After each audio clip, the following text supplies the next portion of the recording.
Greetings, deposed royalty, con men, and time lords with feelings of psychofugal hostility. Welcome to episode 52 of the Dudley Simpson is Doctor Who project. A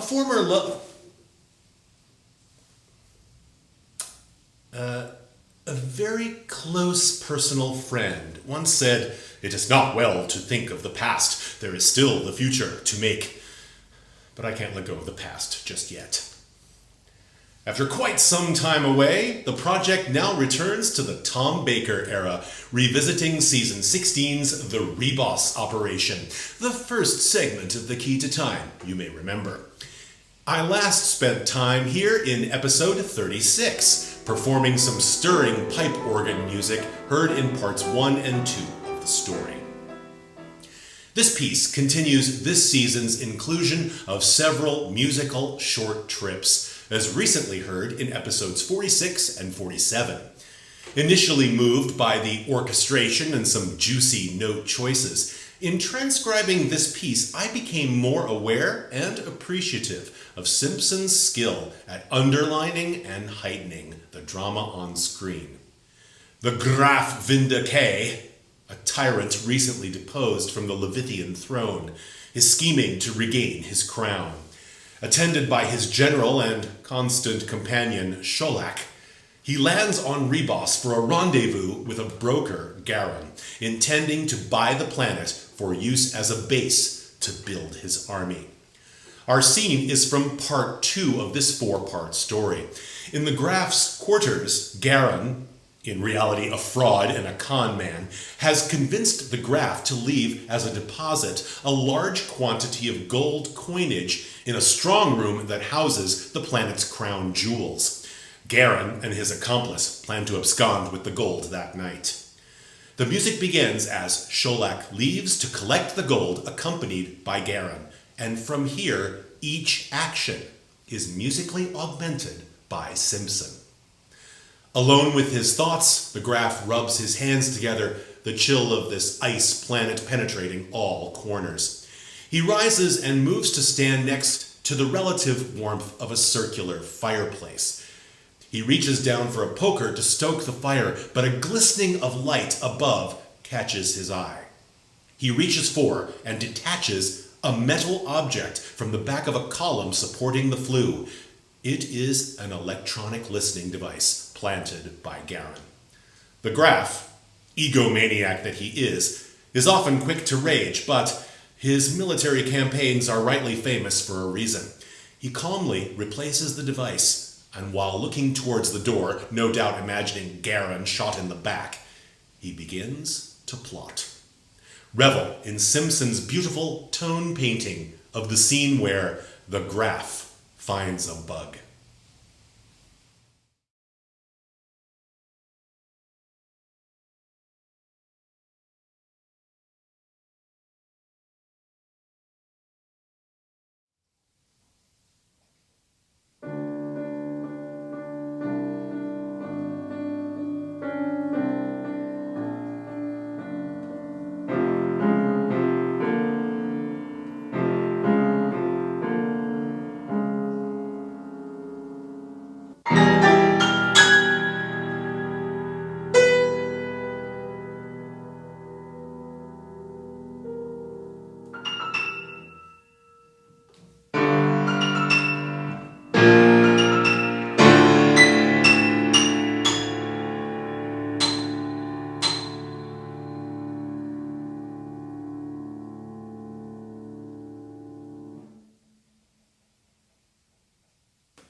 Although my experience with composing for film and television is basically nil, I have learned that such composers seek a balance between two extremes.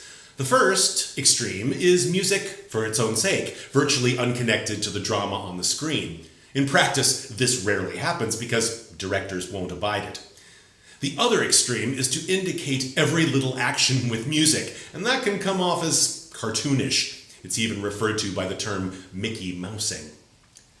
When it comes to a show like Doctor Who, which is at its heart more melodrama than not, If a composer errs in one direction or the other, it's likely to be the indicating kind, and every composer of the post-production age, including Simpson, is guilty of such transgressions now and again.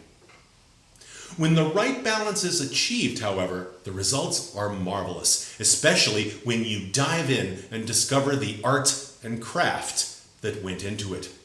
For me, such is the case with The Graff Finds a Bug. As the kids say, "This is the content I am here for." Simpson's orchestration for the Ribos Operation is exceptional on its own, employing a record 9 musicians. Instruments include 2 horns, 2 cellos, string bass, bass clarinet, pipe organ, electric organ, mallet percussion, and percussion. First picture. The Graff is left sitting alone in his quarters. We see him ponder for a moment, rub his hands together, then puff a breath on them in reaction to the chill. 3 pondering D naturals sound together, a softly rolled note on the vibraphone, a unison long note in the horn, and a low pizzicato note in the string bass.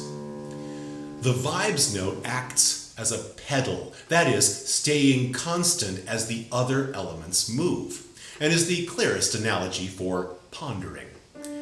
To create the right effect on the piano, a tremolo wasn't effective, nor is it particularly audible on the soundtrack, so I alter it to a set of pulsing eighth notes. The horn holds its note the same pitch as the vibes for a full measure, then falls away chromatically to C natural. The bass is the most active, and its plucked notes descend in 2 sets of 3. The second set is transposed a whole step lower from the first, starting on and matching the horn's C natural. All these notes come from a whole tone scale, and Simpson accentuates here the sinister tritones liberally found in such scales. The simplest way for me to estimate the pizzicato is to play each note short, but use the pedal to allow it to ring. Subtle for sure, but there is a difference in the piano sound when compared to a legato connected style.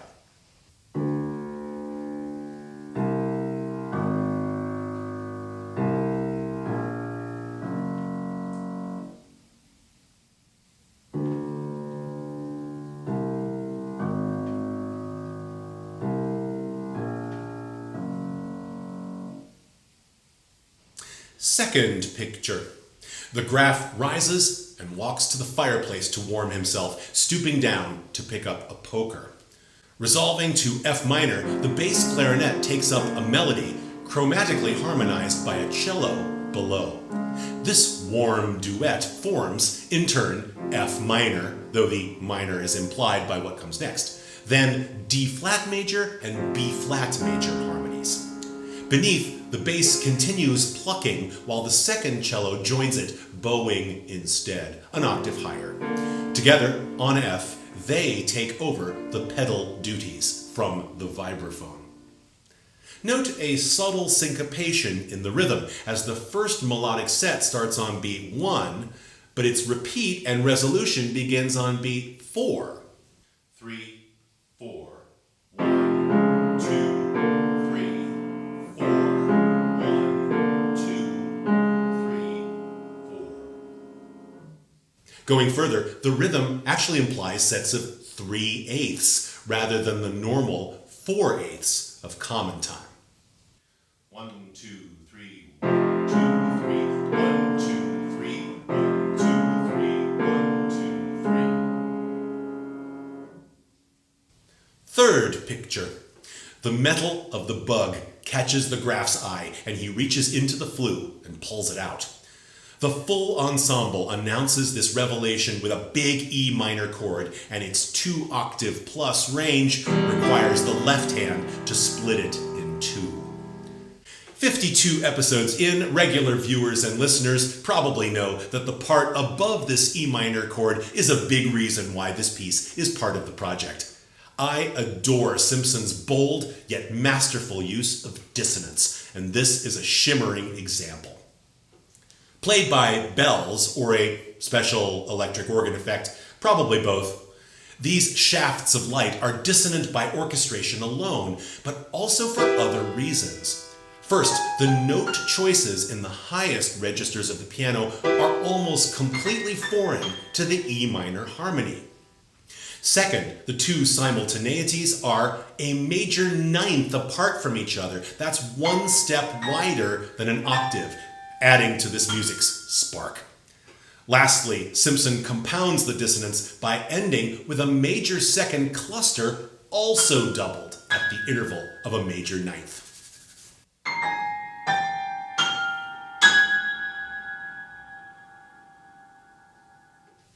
As the fire rages on, a single horn sounds a B natural, the fifth atop the E minor harmony, and fairly high in its range. Over several beats, the horn bends in pitch down a half step, a favorite Simpson orchestral effect. Alas, I can only fake it on the piano, using the damper pedal and dynamics to help blur the B dropping to A sharp. As the bug is revealed, a new shiny motif begins, rolled octaves sinking a half step from F to E. The intention is that the lower note holds while adding the upper note. I used the same effect, or was it Simpson, in episode 39's K9 music. Fourth and final picture. The Graff, holding the bug, stares daggers at his mental image of Garen the conman, but keeps his composure and returns the bug to its place. His simmering rage seems to focus his mind on his next move. Alternating with the shiny motif, simmering chords rise through the following harmonies. First, G minor. Again, the minor is implied here from the bent horn note just ended. Then, B flat major. This time the major is implied by surrounding chords. The final resolution is another full ensemble chord. This time it is D minor. 52 episodes in, regular viewers and listeners probably know that the part above this D minor chord is the other big reason why this piece is part of the project. Here, reduced to a unison bell sound, Simpson describes the Graff's rage, again with the orchestration itself, but also with seething note choices. Because I am usually devastated by these sounds when I hear them, I feel it is crucial to compare what Simpson could have done with what he did in order to give you, dear viewer, a sense of how awesome this ending is. Let me play for you now an alternate version where the bell's notes are completely within the D minor harmony below. This basically involves shifting it down a step.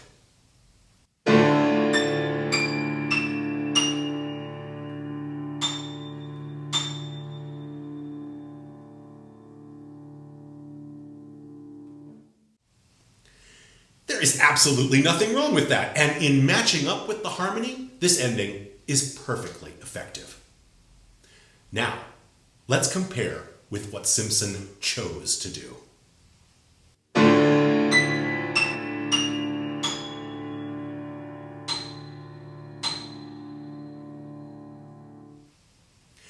Simpson's notes are essentially an E major chord passing through the flat 9 of that chord, F, which is the minor third of D minor. Atop D minor, the extended harmony adds the major 6th, the major 9th, and the sharp 11th, which is essentially the tritone.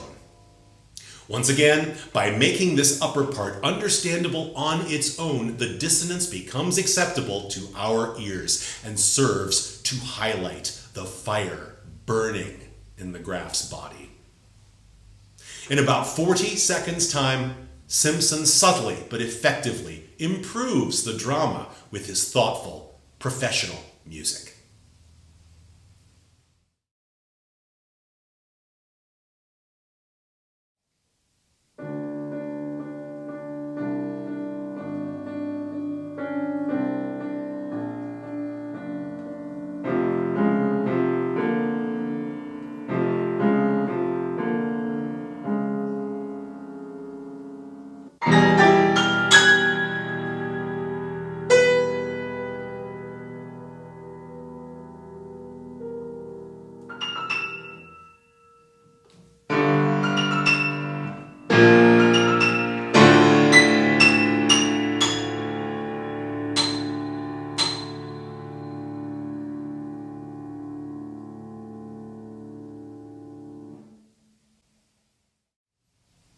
I hope you enjoyed this short trip of episode 52 of the Dudley Simpson is Doctor Who project. Thanks most of all to my worth their weight in gold Patreons. You too can subscribe, make these videos happen, and see them first at patreon.com/Jess Jurkovic.